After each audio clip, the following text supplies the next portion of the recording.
ஒண்ணு அடிச்சவங்க உடனே ஒரு ஹாஸ்பிட்டல் கூட்டு போய் ஒரு சிடி ஸ்கேன் எடுத்து அன்னைக்கு திருப்பி ஒரு 2 மணி நேரத்துக்கு அப்புறம் திருப்பி சிடி எடுத்து அது இந்த ரத்தம் அதிகமாகுது, உள்ள கசிவு உள் கசிவு அதிகமா இருக்குன்னு சொல்லி ஆபரேஷன் பண்ணியிருந்தா இந்த பையன் டெஃபினட்டா பிழைச்சிருப்பான்.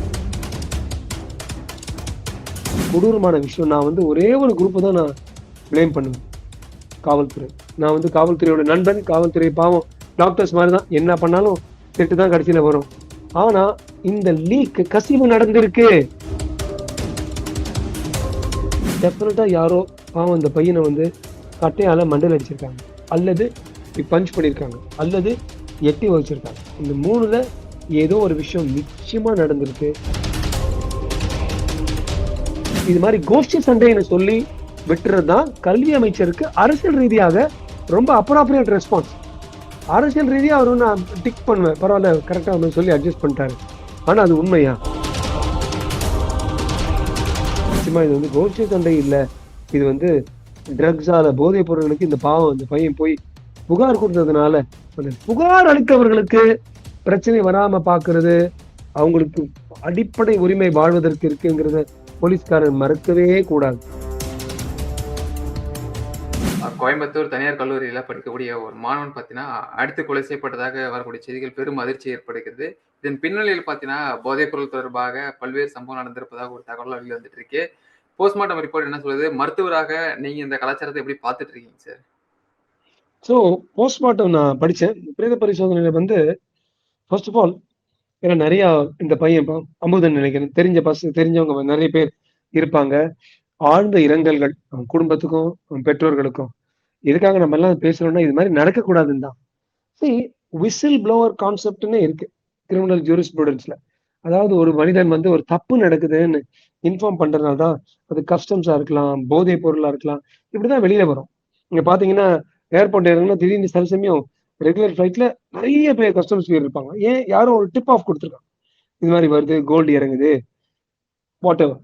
அதே போல ஒரு பையன் வந்து ஒரு விசில் ப்ளோவராக ஒரு நன்மை கருதி நன்மை கருதி போலீஸ் கிட்ட சொல்றான், இந்த மாதிரி சார் இப்படி பண்றாங்க. அவங்க கிட்ட இன்ஃபர்மேஷன் வாங்கிட்ட அப்புறம், தகவல் எல்லாம் வாங்கிட்ட அப்புறம், எப்படி இந்த எதிர் கோஷ்டியில இருக்கிற ஆட்கள் கிட்ட, போதைப் பொருட்களை பயன்படுத்துற ஆட்கள் கிட்ட எப்படி இந்த இன்ஃபர்மேஷன் கொடுக்க முடியுங்கிறதா என்னுடைய முதல் கேள்வி. இது வந்து தெரியும், அமைச்சர்கள் சொன்னா இது வந்து கோஷ்டி சண்டை. வெறும் கோஷ்டி சண்டையாக இருந்தா பின்ன ஏன் அதுக்கு முன்னாலேயே போலீஸ்க்கு போகணும்? போதைப் பொருள் பத்தி கேட்கணும். போதைப் பொருளை பத்தி அந்த சோ கால் நீங்க கோஷ்டினே வச்சுக்கோங்க, அந்த கும்பலை கேட்டு விசாரிக்கிறது ஏன்? விசாரிக்கும் போது யார் சொன்னாங்க யார் சொன்னாங்கன்னா கொஞ்சம் காசு கொடுக்கும் போது இதான் கரப்ஷன் வந்து குடும்பங்களுக்கு எடுக்குங்கிறது சரியான ஒரு உதாரணம்.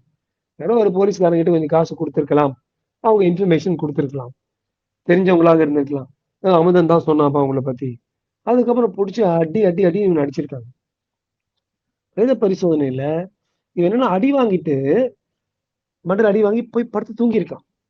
என்ன ஆயிருக்கு, பிரெயினுக்கும் வெளியில இருக்கிற இந்த மண்டை ஓடுக்கும் நடுவுல இருக்கிற அந்த கேப்ல பிளட் கொஞ்சம் அக்யூமுலேட் ஆகி ராத்திரி பூரா அது வந்து முதல் 10 சிசி இருந்திருக்கலாம், அது வந்து ஒரு 100 200 300 சிசின்னு வந்து பிரெயினை அழுத்தம் உண்டாக்கி, அதனால பிரெயின் ஒரு கோனிங்னு சொல்லுவாங்க. பிரெயின் ஸ்பைனல் கார்டு இந்த பிரெயின் அந்த இடத்துல இருக்கிற கேப்ல இந்த பிரஷரால கீழே போய் அந்த மிட்லைன் ஷிஃப்ட்மாங்க ஒரு பக்கம் போனதுனால இந்த பையன் இறந்திருக்கான். அதாவது ஒண்ணு அடிச்சவங்க உடனே ஒரு ஹாஸ்பிட்டல் கூட்டு போய் ஒரு சிடி ஸ்கேன் எடுத்து அன்னைக்கு திருப்பி ஒரு 2 மணி நேரத்துக்கு அப்புறம் திருப்பி சிடி எடுத்து அது இந்த ரத்தம் அதிகமாகுது, உள்ள கசிவு உள் கசிவு அதிகமா இருக்குன்னு சொல்லி ஆபரேஷன் பண்ணியிருந்தா இந்த பையன் டெஃபினட்டா பிழைச்சிருப்பான். ஹெட் ட்ராமாவால போகக்கூடிய டெத்ஸ், அதுவும் இது வந்து ட்ரிவியல் ஹெட் ட்ராமா. இது வந்து ஒரு லாரி இடிச்சு பிரெயின் கம்ப்ளீட்டா செஞ்சு போயிருந்துச்சுன்னா அது டிஃபரெண்ட் மேட்டர்.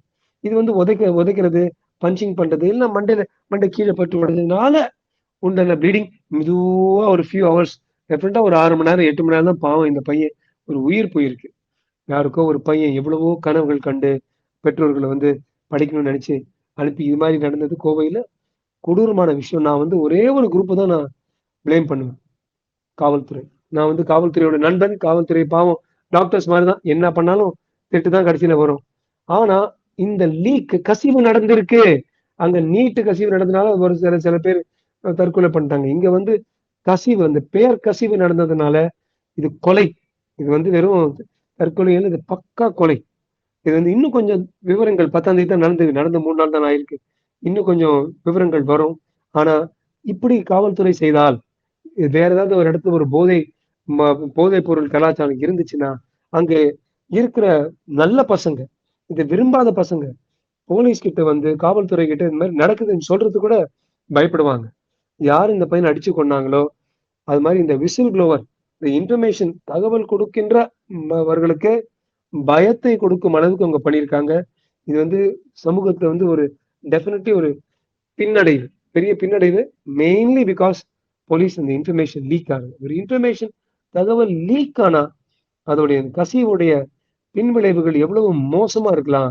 ஒரு உயிர் போகுறதுக்கு ஒரு உதாரணமா இருக்கலாங்கிறதுக்கு, இந்த அசம்பாவிதம் ஒரு எடுத்துக்காட்டா இருக்கு ஷரத்.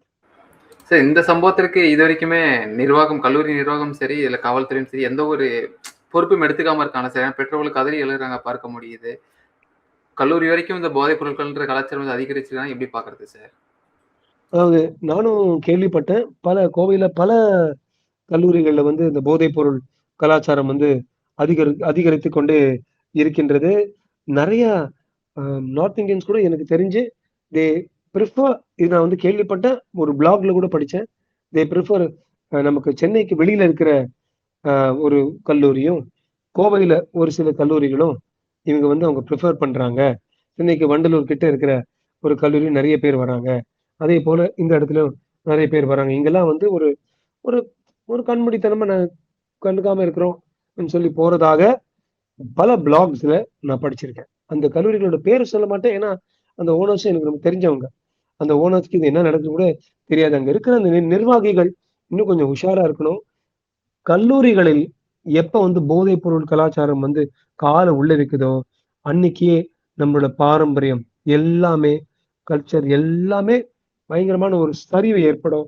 இது மாரி பசங்க வந்து போதைப் பொருள் எடுக்கும்பொழுது மிருகங்களா இருக்காங்க நம்ம பார்த்திருக்கோம். கராச்சியில ஒரு பையன் பாருங்க.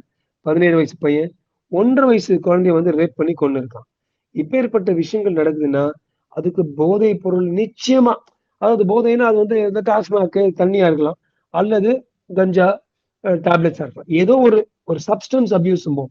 போதைப் பொருள் இருந்தா தான் மனிதன் வந்து மிருகமா மாறுறான். ஞாபகம் வச்சுக்கங்க. நெறைய பேர் நேயர்கள் கேட்டிருக்கீங்க. நம்ம வீட்ல தான் குழந்தைங்க இருக்கு. நம்ம குழந்தைக்கு நம்ம பாதுகாப்பு குடுக்குறா போல தான், ஏதோ ஒரு குழந்தை பாவம் கராச்சியில இருந்தா பாதுகாப்பு குடுக்கணும்.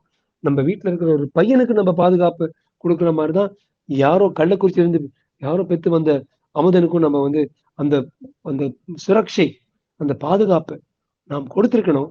அங்க வந்து நம்ப ஒருத்தர் நான் சொல்ல மாட்டேன். கல்லூரி, காவல்துறை, கண்காணிப்பு எல்லாமே நம்ம சிஸ்டமே இந்த பையன அநியாயத்துக்கு ஒரு பலியாடாக்கிடுச்சு. போதைப் பொருள் தொடர்பாக விசாரணைக்கு இழுத்துச் சென்ற காவல்துறையினரே பார்த்தீங்கன்னா, தகவல் வெளியிட்டத வந்துட்டு எப்படி சார் பார்க்கறது? டெஃபினட்டா காவல்துறை இன்னும் கொஞ்சம் ஒரு போர் பாதையில ம். போதைப் பொருள் நான் பார்த்தேன். போதைப் பொருள் கலாச்சாரத்தை ஒழித்து விட்டோம். அவரு பாவம் சிஎம் விஜய் நம்ம சொல்ல முடியாது. அவர் சொல்றாரு ஒண்ணு பண்ணலான்னு. அதுக்குள்ள நம்ம அணில்கள் எல்லாம் அடிச்சு சாத்துறாங்க. முடிஞ்சிருச்சு. தமிழ்நாட்டுல போதைப் பொருளே இல்லப்பா. உடனே ஒரு 1 மில்லியன் லைக்ஸ். 10,00,000, 20,00,000 லைக்ஸ். இந்த இந்த இந்த ரீல்ஸ் மூலமா ஓரளவுக்கு தான் நம்மளால பண்ண முடியும். தயவு செய்து இந்த விஜயோட ரசிகர்கள் அத்தனை பேர்கிட்டயும் சொல்றேன். நீங்க மாஸ்டர்ல அவர் சொன்ன எனக்கு ரொம்ப புடிச்ச விஜய் படம் மாஸ்டர் தான். போதைப் பொருட்கள எதிர்த்துக்கிட்டே இருக்கணும். வெறும் சினிமா மட்டும் பார்த்தா உங்களுக்கு பத்தாது. நீங்களும் அந்த போதைப் பொருள எதிர்த்தீங்கன்னா, நீங்க வந்து நம்ம சிஎம் உடைய ஃபாலோவர்ஸ்ன்னு நீங்க சொல்ல முடியும் தவிர, நீங்களே டாஸ்மாக் அடிச்சிட்டு, போதைப் பொருள் அடிச்சு ஏதாவது எழுதுனீங்கன்னா, நீங்களும் அந்த வில்லன்ஸ் மாரி ஆயிடுவீங்க. பசங்களா இந்த இந்த சமுதாயம், இந்த இளைஞர்கள் தலைமுறை ஒன்று கூடி நாங்க போதைப் பொருள அடிச்சு தூக்குவோம். யாருமே எடுக்க முடியாத திமுகவ அடிச்சு தூக்கிட்டீங்க நீங்க. அப்ப நீங்க போதைப் பொருள் அடிச்சு தூக்குறது ரொம்ப ஈஸி தான். கொஞ்சம் நீங்க எல்லாம் மனசு வச்சீங்கன்னா, இளைஞர்களால பண்ண முடியும். நாங்க பின்னால இருந்து கொஞ்சம் தூண்டி விட முடியும். அவ்வளவுதான் எங்களால பண்ண முடியும். 10ஆம் தேதி காலையில பார்த்தீங்கன்னா, சக மாணவர்களால் அடித்ததாகவும் தகவல் வெளில வந்துச்சு. இரவு தூங்கும்போது பார்த்தீங்கன்னா, உயிரிழந்த ரத்த கசிவு ஏற்பட்டு, அதாவது மூச்சு திணறி உயிரிழந்திருக்கிறதா சொல்றாங்க. உள்காயம் இருக்குமா? எப்படி சார் அந்த விபத்துன்றது நடந்திருக்கும் அந்த நேரத்துல? இதுவே சில பேருக்கு இந்த லிவர், ஸ்ப்ளீன் இப்ப இந்த பார்த்தா அது வந்து அது ரப்சர் ஆயிருந்தா கூட, அதனால இறப்பு வந்துரும். ஆனா அது டக்குனு போயிடும். லிவர் ரப்சர், ஸ்ப்ளீன் ரப்சர்லாம் 1 மணி நேரம், 1/2 மணி நேரத்துக்கு மேல தாங்காது. அதுவே ஒரு 6 மணி நேரம் 8 மணி நேரம் பேசிட்டு தூங்கியிருக்காரு, அப்புறம் காலைல இறந்து போயிட்டாருன்னா நிச்சயமா அது மண்டை ஓடுக்குள்ளேயும் மண்டை ஓடுக்கும் மூளைக்கும் நடுவுல இருந்த கேப்ல வந்து ஆன ரத்த கசிவு. இப்படின்னா என்ன, டெஃபினட்டா யாரோ பாவம் இந்த பையனை வந்து கட்டையால மண்டையில அடிச்சிருக்காங்க, அல்லது இப்படி பஞ்ச் பண்ணியிருக்காங்க, அல்லது எட்டி வச்சிருக்காங்க. இந்த மூணுல ஏதோ ஒரு விஷயம் நிச்சயமா நடந்திருக்கு. அந்த அடியால தான் இந்த பையன் இறந்து போயிருக்கான். சிசிடிவி கேமராஸ் எங்கேயாவது இருந்துச்சுன்னா, இல்ல இன்ஃபர்மேஷன் இருந்துச்சுன்னா, யார் இந்த பையனை மண்டையில அடிச்சாங்களோ அவன் தான் A1 போடணும். அவங்க தான் மெயினா அடிச்சு பண்ணிருக்கான். ஆனா அமைச்சர்களை பொறுத்த வரைக்கும் பாத்தீங்கன்னா இது வந்துட்டு ஒரு கோஷ்டி மோதல் அப்படின்னு சொல்லி ஒரு மூடி மறைக்க காரணம் என்ன சார்? ஏதாவது பாவம் அவங்கள பார்த்தவும் கஷ்டமா இருக்கு. ஏன்னா அவங்க வந்து சட்டசபையில உட்கார்றதுக்குள்ள இங்க ஏதாவது ஒண்ணு நடந்துட்டு தான் இருக்கு.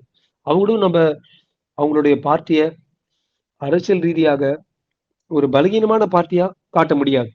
ஸோ ஒரு எதிர்க்கட்சி தலைவர் உதயநிதி ஸ்டாலின் எடுத்து வைத்த கோரிக்கை இந்த முறை சரியான கோரிக்கை தான். ஏன் உங்க காவல்துறை இப்படி கேட்டாங்க? ஆனா எதிர்க்கட்சி நான் எப்பவுமே சொல்லுவேன் சரத், ஐயோ திமுக மாதிரி யாரும் ஒரு எதிர்க்கட்சி ஒரு கட்சி இருக்க முடியாது. அவ்வளவு ஒரு பலமான ஒரு எதிர்க்கட்சி சக்தி.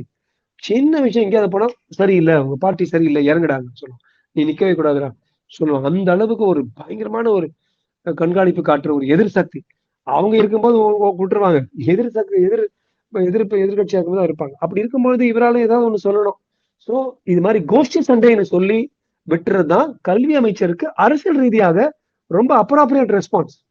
அரசியல் ரீதியா அவர் நான் டிக் பண்ணுவேன், பரவாயில்ல கரெக்டா சொல்லி அட்ஜஸ்ட் பண்ணிட்டாரு. ஆனா அது உண்மையா? அப்போதைக்கு அது வந்து ஒரு பேண்டேடு மாதிரி.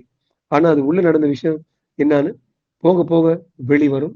வெளிவரும் பொழுது நிச்சயமா இது வந்து கோஷ்டி சண்டை இல்ல, இது வந்து ட்ரக்ஸால போதைப் பொருட்களுக்கு இந்த பாவம் இந்த பையன் போய் புகார் கொடுத்ததுனால அந்த புகார் அளித்தவர்களுக்கு பிரச்சனை வராம பாக்குறது, அவங்களுக்கு அடிப்படை உரிமை வாழ்வதற்கு இருக்குங்கிறத போலீஸ்காரன் மறக்கவே கூடாது. நீங்க பாத்தீங்கன்னா அமெரிக்காலாம் தனியா அதுக்கு ஒரு இதுவே இருக்கு, அமெண்ட்மெண்ட் ஆக்ட்னு, விட்னஸ் ப்ரொடெக்ஷன் ஆக்ட்னே இருக்கு. எவனாவது ஒருத்தன் வந்து கம்ப்ளைண்ட் பண்ணான்னா அப்ரூவர் அவனுக்குன்னு ஒரு வீடு வீடு வேணும்னா வீடு கொடுப்பாங்க. எந்த நகரத்துல வேணாலும் அவனுக்கு இடத்த கொடுப்பாங்க, சாப்பாடு கொடுப்பாங்க, வேலையை கொடுப்பாங்க, பேரை மாத்துவாங்க, பாஸ்போர்ட்டை மாத்துவாங்க. அப்படிதான் பல பெரிய மாஃபியா கிரிமினல்ஸை பிடிச்சிருக்காங்க. இங்க வந்து அவங்ககிட்டயே போய் சொல்லி அடுத்த நாள் அடி வாங்கி சாவறான் அந்த பையன். அநியாயமா இருக்கு, அநியாயமா இருக்கு. இதனால இந்த அரசியல் சரியில்லை, தாவேக்கா இறங்கணும் அப்படிலாம் நான் சொன்னேன். ஆனால் தப்பு நடந்தது நிச்சயமா காவல்துறை. தமிழ்நாடு காவல்துறை மேல நான் அப்பேற்பட்ட ஒரு அளப்பரிய ஒரு அன்பும் ஆசையும் வச்சிருக்கேன். ஆனா நம்மலாம் நக்கீரர் பரம்பரை. தப்புன்னா தப்பு. இது தப்பு தான் பண்ணியிருக்காங்க. யாரு பண்ணாலும் என்ன பண்றது? ஒரு டாக்டர் வரான், எனக்கு தெரிஞ்ச நல்ல டாக்டர், தப்பான கால வெட்டிட்டான்னா தப்புன்னா தப்பு தான். சோ நம்ம ஒத்துக்கணும்.